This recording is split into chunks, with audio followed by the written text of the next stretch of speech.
Hello and welcome to my YouTube channel math मजे with Rajesh sir. बच्चों, आज हम आप लोगों के सामने लेसन नंबर 4 का आखिरी लेक्चर लेकर आए हैं। इसके पहले 4.1, 2 एंड 3 हमने लाइव लेक्चर लिया था। आज वीडियो बना रहे हैं 4.4 का आखिरी लेक्चर। ध्यान से समझिए, इस एक्सरसाइज में से एक प्रश्न परीक्षा में पूछा जाता है। वो प्रश्न किस टाइप का होगा हम आपको बताने वाले हैं। अभी आपने मेरे चैनल को सब्सक्राइब नहीं किया तो सब्सक्राइब कर दीजिए, जिससे इस तरह के वीडियो जब आपको एक्सरसाइज 4.4 में आपको मेनली क्या पढ़ना है कि जो आपने क्वाड्रेटिक इक्वेशन पढ़ा है उसका नेचर कैसा, उसके जो रूट मिलते हैं ना, रूट उसके जो हल मिलते हैं ना, उसका नेचर कैसा होगा, ये आपको फाइंड करना है। नेचर डिपेंड करता है डिस्क्रिमिनेंट के, हिंदी में क्या बोलते हैं, विवेचक। विवेचक कैसे ज्ञात करते हैं? डिस्क्रिमिनेंट की पहली स्पेलिंग डी से शुरू होती है, इसलिए डिस्क्रिमिनेंट को हम डी से डिनोट करते हैं। किससे? डी से। डी इसका फार्मूला है D equal to B square minus 4ac। ध्यान से समझना, D equal to B square minus 4ac होता है अगर डी का मान, if D is greater than 0, अगर डी का मान 0 से बड़ा आता है तो जो इसके रूट होंगे वो डिस्टिंक्ट एंड रियल होंगे, यानी कि वास्तविक और भिन्न होंगे। ठीक है, then roots are real, distinct and real,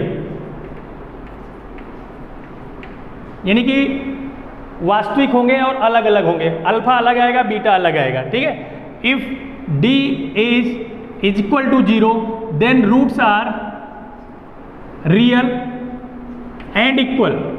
means अगर d की वैल्यू 0 आ जाती है तो जो रूट्स होंगे, अल्फा का जो मान आएगा वही बीटा का मान आएगा, दोनों रूट्स इक्वल होंगे if d is equal to 0।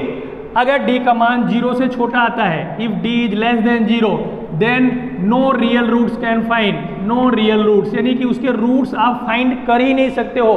Less than 0 का मतलब अगर d की वैल्यू माइनस में आ जाती है तब आप उसके रूट्स फाइंड नहीं कर सकते हो। चलिए चलते हैं क्वेश्चन की तरफ। क्वेश्चन किस तरह से इसमें पूछा जाता है। 4.4 का जो पहला क्वेश्चन है बेटा, इस दिया है find the nature of the roots of the following quadratic equation if the real roots exist find them. अगर रियल रूट्स एग्जिस्ट करता है, अगर वास्तविक हल मिलते हैं तो उसको फाइंड भी करो, ऐसा पूछ रहा है। तो हम सेकंड क्वेश्चन लेते हैं इसका। पहले का सेकंड क्वेश्चन रूट में दिया है तो शायद आपको डाउट हो सकता है 3x square minus 4 root 3x plus 4 equal to 0। इसका आपको क्या फाइंड करना है? नेचर ऑफ रूट्स फाइंड करना है। 2 मार्क्स का बोर्ड में क्वेश्चन पूछा जाता है, find the nature of roots depend on D. पहले वैल्यू फाइंड करेंगे डी को, इसको कंपेयर करेंगे standard form of quadratic equation का, तो ए की वैल्यू क्या आ जाएगी? Here A equal to 3, B equal to minus 4 root 3 and C equal to 4। A B C की वैल्यू फाइंड करने आता ही होगा। A X square plus B X plus C equal to 0 से कंपेयर करेंगे, एक्स स्क्वायर के साथ 3, ए x के साथ है वो b, और लास्ट में जो कांस्टेंट टर्म है वो c। तो d का फार्मूला लिखते हैं d equal to B square minus 4ac।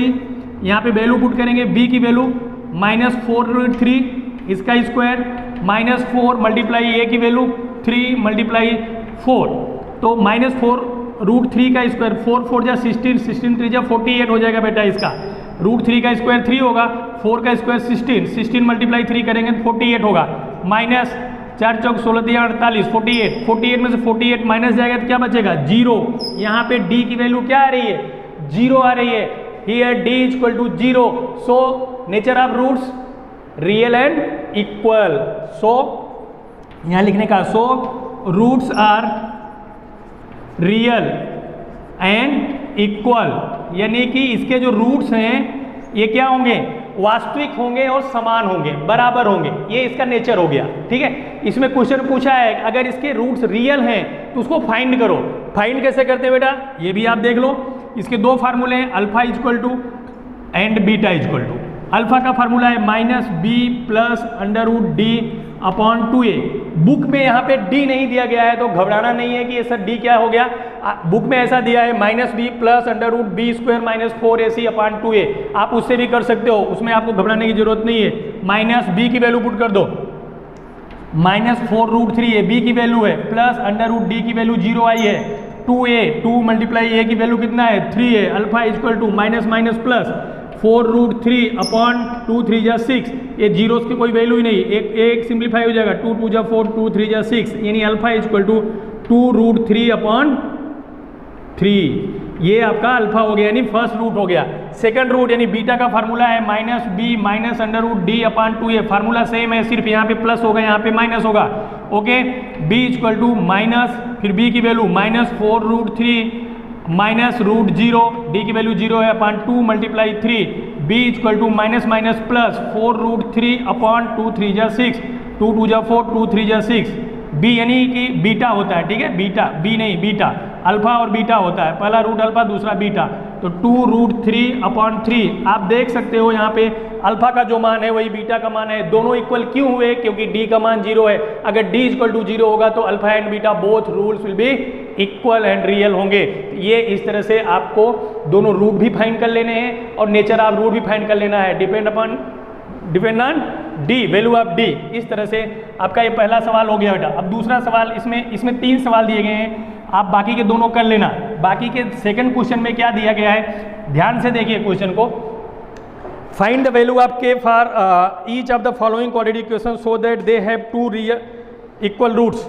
यहाँ पे दिया है दूसरे क्वेश्चन में कि 2x² plus kx plus 3 equal to 0, इसके जो रूट्स हैं वो इक्वल हैं, तो इक्वल रूट है तो k की वैल्यू फाइंड करना है। ध्यान से समझिए, अगर इसके रूट्स इक्वल हैं तो d की वैल्यू क्या होगी, आप दिमाग लगाते रहो तब तक बताइए। अगर रूट्स इक्वल हैं तो d की वैल्यू क्या होगी, 0 होगी। पहले यहाँ पे d की वैल्यू निकालेंगे, here a equal to 2, b equal to k and c equal to 3, a b c। ध्यान देना कि x के पास जो भी टर्म रहेगा वो b की वैल्यू होगी, x² के साथ जो भी रहेगा वो a होगा, लास्ट वाला c होगा।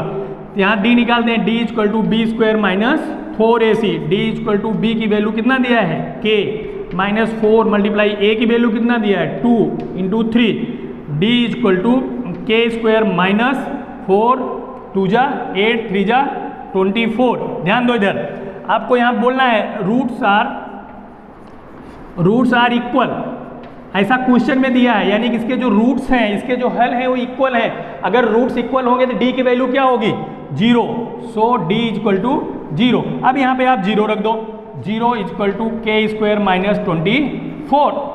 ओके, अब 24 इधर आएगा प्लस हो जाएगा, मीन्स k² इक्वल टू 24। समझ में आया, a की वैल्यू 2, b की वैल्यू k, c की वैल्यू 3। फार्मूला है d equal to b² minus 4ac, k² minus 4 into 2 into 3, 3 2 जा 6, 6 4 जा 24, एक हो गया। अब यहाँ पे k² इक्वल टू 24 है, तो k इक्वल टू क्या हो जाएगा, √24। 24 को अंडर रूट में कैसे करेंगे, लिख सकते हो, बोलो, √4 मल्टीप्लाई 6, 4 बाहर आएगा क्या हो जाएगा 2 √6, ये k की वैल्यू हो गई, ठीक है, प्लस माइनस में कर सकते हैं। ये आ गई k की वैल्यू 2 √6। इस तरह से k की वैल्यू निकालते हैं। अगर k की वैल्यू निकालना होगा तो दिया रहेगा रूट्स आर इक्वल, अगर रूट्स इक्वल हैं तो d की वैल्यू क्या करोगे, 0 करोगे, ठीक है। आगे इसमें एक सवाल और है वो आप कर लेना। क्वेश्चन नंबर 3 में देखिए, 3 में आपसे पूछ रहा है कि जो कंडीशन दिया गया क्वेश्चन में, क्या वो कंडीशन सही है या गलत है, वो आपको फाइंड करना है, ठीक है। कंडीशन क्या दिया गया है बेटा, देखो, is it possible to design a rectangular mango grove whose length is twice its breadth. ध्यान देना, जिसकी लंबाई चौड़ाई से 2 गुनी है और जिसका एरिया 800 है, क्या ऐसा बगीचा, रेक्टेंगुलर बगीचा बनाना पॉसिबल है, ऐसा आपको फाइंड करने के लिए बोल रहा है। पॉसिबल है कि नहीं, यस और नो में आपको आंसर देना है बस, ठीक है। एक ऐसा बगीचा जिसकी लंबाई चौड़ाई से 2 गुनी हो, चौड़ाई से जिससे कंपेयर किया जाता है उसको हम सपोज कर लेते हैं, suppose breadth equal to x, so length कितना होगा 2x। ऐसा बोल रहा है कि लंबाई चौड़ाई से 2 गुनी हो, ठीक है। एरिया दिया गया, एरिया इक्वल टू फार्मूला होता है length multiply breath. Area question में दिया गया है कितना 800 इक्वल टू लेंथ दिया है 2x, अब मल्टीप्लाई ब्रेथ दिया है x, ठीक है। 800 इक्वल टू 2x में x का मल्टीप्लाई करेंगे तो क्या हो जाएगा 2x², 2 इधर आएगा डिवाइड हो जाएगा 800 अपॉन 2, ओके, 800 अपॉन 2, यानी x² इक्वल टू 400। अब x² इक्वल टू 400 है बेटा, तो x इक्वल टू क्या हो जाएगा प्लस माइनस 20। अब -20 तो पॉसिबल है नहीं क्योंकि लेंथ कभी भी माइनस में नहीं होती। सो x इक्वल टू क्या हो जाएगा 20, यानी कि लेंथ कितनी हो गई, ब्रेथ हो गया। So breadth equal to 20, so length equal to 2x है, यानी 2 मल्टीप्लाई 20 इक्वल टू 40। सो ये पॉसिबल है, ऐसा बगीचा हो सकता है जिसकी लंबाई 40 होगी और चौड़ाई क्या होगी 20 होगी। इस तरह से इसकी लेंथ और ब्रेथ फाइंड कर सकते हो। यस, ये क्या है पॉसिबल है। अगला क्वेश्चन देखिए, फोर्थ क्वेश्चन। आज हम इस एक्सरसाइज को ही नहीं पूरे लेसन को ही खत्म कर देंगे, इसके बाद लेसन नंबर 5 स्टार्ट करेंगे। फोर्थ क्वेश्चन में क्या दिया है, is the following situation possible, if so determine their percentage. The sum of the age of 2 friend is 20 year. दो दोस्तों की उम्र का योगफल 20 वर्ष है। तो suppose age of first friend equal to x year. तो सेकंड फ्रेंड की एज क्या हो जाएगी बेटा, सेकंड फ्रेंड की एज क्या हो जाएगी 20 माइनस x। ध्यान देना, दो दोस्त हैं, दोनों दोस्तों की उम्र का योगफल 20 वर्ष है। तो एक दोस्त की उम्र हमने x माना, तो दूसरी क्या हो जाएगी 20 माइनस x। 4 ईयर से अकॉर्डिंग टू क्वेश्चन क्या लिख सकते हैं यहाँ पे, according to question 4 years ago the sum of the ages of 2 friends 20। 4 years ago the product of their ages is 48, यानी कि प्रोडक्ट कितना है 48। 4 years ago मतलब 4 साल पहले दोनों की उम्र का गुणनफल 48 है। 4 साल पहले दोस्त की क्या हो जाएगी x माइनस 4 और दूसरे दोस्त की क्या हो जाएगी 20 माइनस x माइनस 4। ध्यान देना, 4 साल पहले पहला दोस्त अगर x ईयर्स का है 4 साल पहले x माइनस 4 का होगा, दूसरा दोस्त 20 माइनस x का है 4 साल पहले, इसमें से भी माइनस 4 कर देंगे, ये हो जाएगा x माइनस 4 और ये हो जाएगा 20 माइनस 4 यानी 16 माइनस x इक्वल टू 48। समझ में आ गया। अब इन दोनों को क्या करेंगे, गुणा कर देंगे। गुणा करने पे जो इक्वेशन आएगा उसमें d की वैल्यू अगर माइनस में आ जाती है तो पॉसिबल नहीं है। गुणा कर दो, x का मल्टीप्लाई 16 में करेंगे 16x, x का मल्टीप्लाई माइनस x में करेंगे x स्क्वायर, 4 का मल्टीप्लाई 16 में करेंगे माइनस 64, माइनस 4 का माइनस x में करेंगे प्लस 4x इक्वल टू 48। इसको आप बैलेंस बनाओगे तो ये हो जाएगा माइनस x स्क्वायर, 4x और 16x क्या हो जाएगा प्लस 20x। ठीक है, ये माइनस 64 उधर जाएगा प्लस हो जाएगा 48 plus 64 minus x square plus 20x equal two plus कर दो। ठीक है, अब इसको इधर लेके आ जाओ, साइन चेंज कर दो, x square minus 20x plus 112 equal to 0। यहाँ पर a इक्वल टू क्या है 1, b इक्वल टू क्या है minus 20 and c equal to क्या है 112।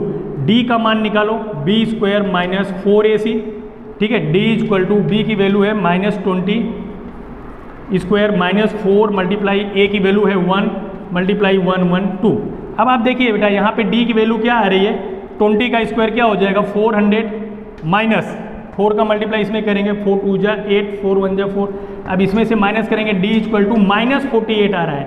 यहाँ d is less than 0, d is less than 0। अगर d का मान 0 से छोटा आता है तो रूट फाइंड नहीं हो सकता। नो रियल रूट्स, इसके रूट्स ही फाइंड नहीं होंगे, इसलिए ये कंडीशन क्या होगी गलत होगी।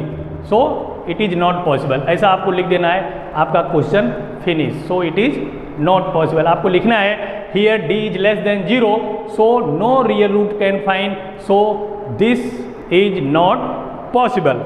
ये हो गया आपका क्वेश्चन नंबर 4।